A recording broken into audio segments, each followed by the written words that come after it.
جن لوگوں سے تم نے صلح کا عہد کیا ہے پھر وہ ہر بار اپنے عہد کو توڑ ڈالتے ہیں اور اللہ سے نہیں ڈرتے،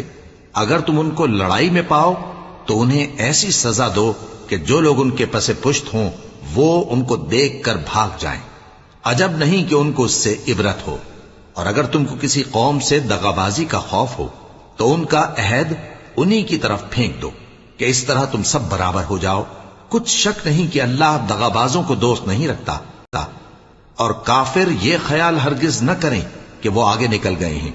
وہ ہمیں عاجز نہیں کر سکتے۔ اور جہاں تک ہو سکے فوج کی جمعیت کے زور سے اور گھوڑوں کے تیار رکھنے سے ان کے مقابلے کے لیے مستعد رہو کہ اس سے اللہ کے دشمنوں اور تمہارے دشمنوں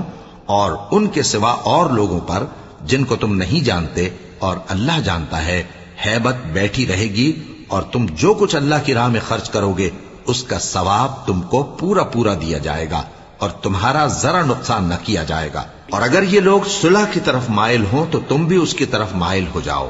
اور اللہ پر بھروسہ رکھو، کچھ شک نہیں کہ وہ سب کچھ سنتا ہے، جانتا ہے۔ اور اگر یہ چاہیں کہ تم کو فریب دیں تو اللہ تمہیں کفایت کرے گا، وہی تو ہے جس نے تم کو اپنی مدد سے اور مسلمانوں کی جمعیت سے تقویت بخشی اور ان کے دلوں میں الفت پیدا کر دی، اور اگر تم دنیا بھر کی دولت خرچ کرتے تب بھی ان کے دلوں میں الفت پیدا نہ کر سکتے،